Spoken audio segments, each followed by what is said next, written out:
So I've got you these booklets here, and so we're going to skip 7B and Z scores, some of those that were ready to do on Friday, which means we're only up to confidence intervals for means. So that's 7I1 in your booklet, 7I.1.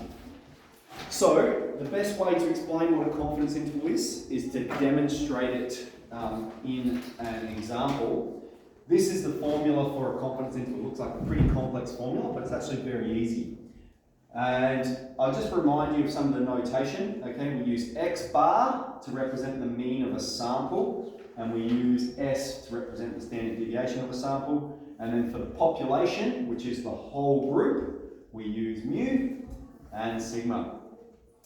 So what this is, let's calculate it and we'll explain what it represents.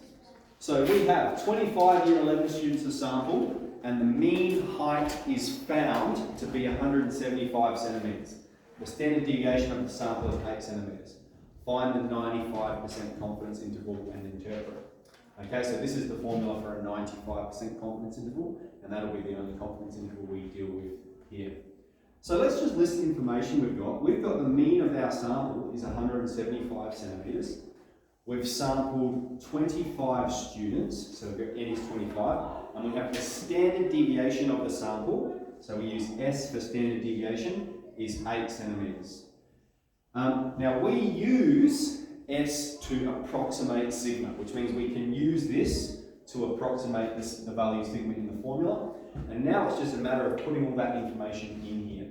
So we're going to have 175, take 1.96 times the standard deviation on the square root of n.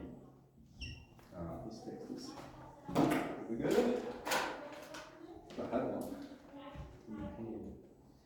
Okay, less than the mean, and then less than or equal to 175 plus 1.96 times the standard deviation on the square root of n. Okay, let's calculate that quickly.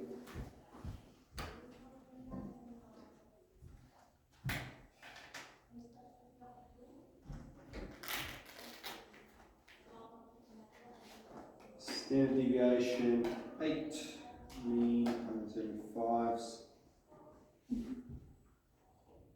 Yep.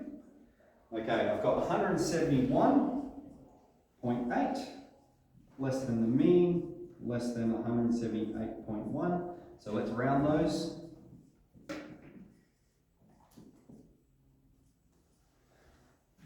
Okay, so we've performed a sample here, right? We've performed a sample, which means we're using the sample to tell us about the population. Now, based off our 95% confidence interval, the mean of the population is between 172 centimetres, so you can think about it as a number line, between 172 and 178.